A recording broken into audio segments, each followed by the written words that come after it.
Judge Lehman has ruled yes on the Taylor Swift text messages. That the judge ruled against Blake. This is a massive, massive win for Justin. He's going to see Blake Lively's communication with Taylor Swift. Blake Lively is officially unraveling as the judge weaponizes Taylor Swift's private text messages to dismantle her entire case in one brutal blow. Whatever is in those messages, it completely has Blake Lively terrified. So terrified, in fact. And the kicker? Taylor handed them over herself. What began as a staged feminist PR circus is now falling apart fast. Blake has run out of scapegoats. And now Judge Lehman has ruled fair game. Okay. June 20th, a date Blake Lively will never forget. That's when Judge Louis J. Lehman did what everyone had been begging for. He gave Justin Baldoni's legal team full access to Blake's texts with none other than Taylor Swift. Her last line of defense? Gone. Her credibility? Obliterated. She was fighting, and I mean Blake Lively and Ryan had been fighting tooth and nail not to allow these messages to get into the hands of Team Baldoni. And essentially, they radically filed this protective order, like, no, you cannot get this. And the internet? It exploded. People dubbed it, "I'm Not Your Dragon Day," a hilarious nod to the diss track debacle. But let's be honest, this wasn't just meme fuel. Here's the reason why he is ruling fair game. Scott, if we can pull up page 3 of his ruling, I think is where it is. Guys, don't mind my squint. I swear it's a light and sometimes it's hard for me to see it. Okay. It was total detonation. Blake's empire of PR lies, faux feminist messaging, and carefully crafted interviews began collapsing in real time. Twitter went feral. Lively lied again, and Dragon Day Massacre both trended. You can't gaslight an entire generation and expect no one to notice when the mask slips. You yourself, because you humble bragged the entire time about your closeness with Taylor Swift, one of your dragons, have now made her relevant. And I love that. I love that. Justice right there is sweet. It's like you grifted too close to the sun, baby girl, you know? The funniest part? Just days earlier, Blake's team was out there doing metaphorical cartwheels, calling a technicality a full-blown victory. They labeled it a win for women, of course. Because when you're cornered, what better strategy than to drape yourself in the feminist flag and pray no one checks the receipts? Lively's team was coming out there trotting out a win for feminists. They were like, we did this for women everywhere. Blech. Literally, it made me want to throw up when I read that. Here's the reality they didn't want you to read. That so-called win only applied to the defamation claims against the New York Times, not Blake, not Ryan Reynolds, not her PR machine, and definitely not the core of the case. But she spun it anyway. She twirled through press releases like she was the Joan of Arc of fake litigation, and yeah, a few people actually bought it. Said Blake was out there doing the absolute most, claiming victory. Oh, I've been vindicated. I'm a wonderful person. Just forget about everything that you guys read. Her PR agents were so desperate to make the public believe. But Judge Lehman wasn't having it. When he reviewed the case, he made one thing crystal clear. Taylor Swift's private messages weren't just tabloid fodder, they were central. Blake herself made Taylor a part of this circus. She boasted about Taylor's emotional support in filings, interviews, even red carpet appearances. And now, suddenly, her texts aren't relevant? Come on. You dragged your bestie into a legal meltdown. Don't act surprised when the court wants the receipts. Whatever is in those messages, it completely has Blake Lively terrified. So terrified, in fact, that according to Scott Swift, she specifically asked Taylor Swift to delete some messages, and Taylor Swift would not have done that because she is not an idiot. Let's be clear, the judge didn't make this call lightly. He openly acknowledged the PR risks, that someone might leak texts for clicks or to spin a narrative. But he also made the obvious point, that's not a valid reason to block legitimate discovery. There's already a protective order in place. Justin's legal team isn't out here posting evidence on Instagram, they're building a real case. And Blake knows it. That's exactly why she's spiraling.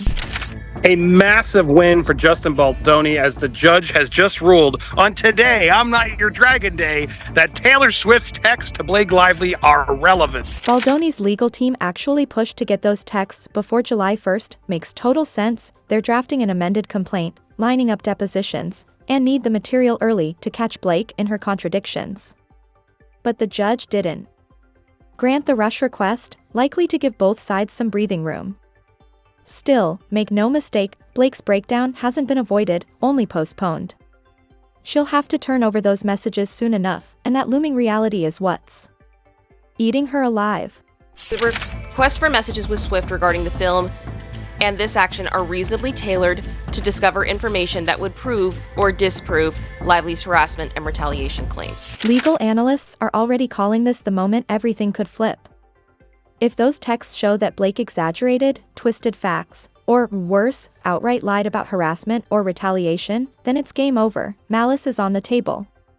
And if malice is proven, Justin Baldoni's legal team can revive the defamation charges on appeal.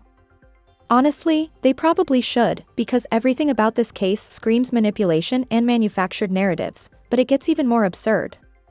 Remember Blake's ridiculous PR stunt on June 10th? That smug, "I've been vindicated" post she blasted across social media? Her publicists practically broke their necks feeding feminist blogs headlines like "Blake Lively wins for all women." Yeah, that didn't age well, because here's the reality: only the New York Times was dropped from the case. Not Blake. Not Ryan Reynolds. Not her PR firm, Vision. But Blake spun that narrow dismissal into a full-blown hero arc, acting like she'd been crowned the champion of justice and womanhood. It was laughable. Even Candace Owens jumped in and tore the whole narrative to shreds. She broke it down completely, pointing out that the New York Times wasn't dismissed because they were innocent, but because of CIA protection. Yes, you heard that right.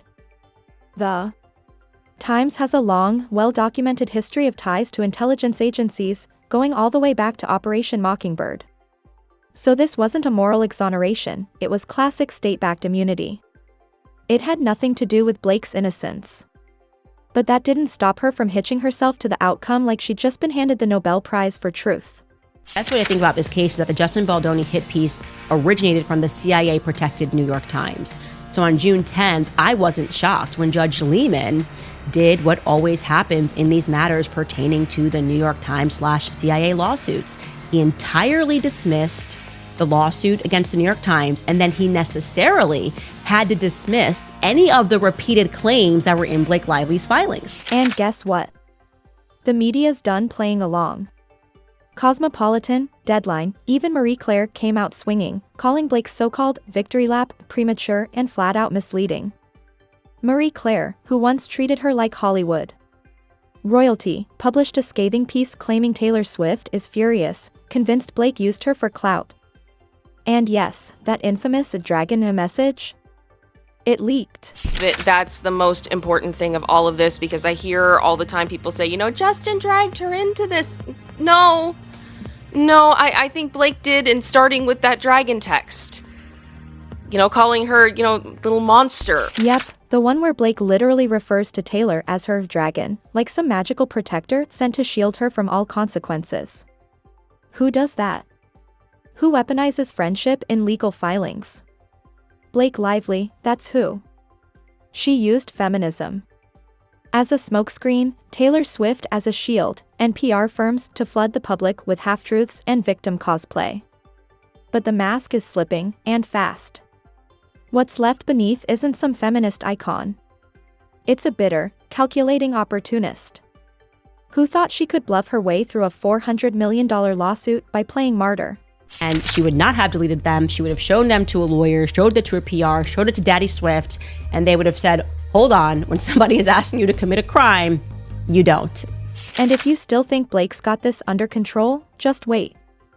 Because when those texts drop, when Baldoni's team lines them up next to her legal filings, her press interviews, her public statements, it's over. The public isn't dumb. And the courts aren't blind. This isn't cancel culture, it's consequence culture. And for once, it looks like Blake Lively won't be able to buy, spin, or tweet her way out of it. She's cooked. She just doesn't realize how burnt she already is. Blake did all of that, and that's why Taylor's not supporting her anymore. You know what's actually hilarious? Blake Lively fought harder to bury those text messages than she ever did to prove she was harassed. She went to war to keep her private chats with Taylor Swift sealed, the same Taylor she paraded around like a feminist trophy during her PR tour. But the moment the court got too close, Blake started tossing around protective orders like confetti. From everything that we're seeing, it's becoming clearer and clearer that Taylor Swift is crying out to the world, "No, I am not your dragon." She even dragged Taylor's legal team into the mess, hoping they could help stop the bleeding. But here's the thing, when you're innocent, you don't scramble to hide the evidence. You throw it on the table and shout, "See? I told you so." But Blake didn't stand her ground, she ran. This could be very interesting. This is kind of a trap for Blake Lively, if you ask me. Why? Because she's not scared of losing the case, she's scared of being exposed. Rumors are already circulating that Scott Swift, yes, Taylor's father, has quietly provided details about the very texts Blake's trying to bury. Sources say Blake even begged Taylor to delete them. Just imagine that. One minute she's calling Taylor her dragon, and the next she's subtly asking her to commit obstruction of justice. That's not friendship, that's criminal desperation. And the best part? Taylor didn't bite. Because unlike Blake, Taylor actually has a brain, and a brand worth protecting. Alleged, that came in allegedly from Taylor Swift's own father, is where the source declares. Now, if even one of those texts shows Blake asking Taylor to delete evidence, this isn't just a PR disaster, it's criminal. That's obstruction. That's witness tampering. And that's exactly the golden ticket Justin Baldoni's legal team needs to resurrect those defamation and extortion charges on appeal. And believe me, they will. This isn't just about public humiliation anymore. Blake's staring down possible felony exposure. And honestly, she earned it.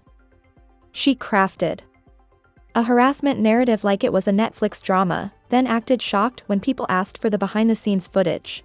The judge approved that this evidence is important to the case, and he said to Blake Lively, you have to show the texts and the communication with Taylor Swift that you have regarding everything It Ends With Us related stuff. Even if there's no smoking gun about deletion, those texts could still destroy her. If Taylor's messages contradict Blake's press interviews, court filings, or red carpet speeches, her whole story falls apart.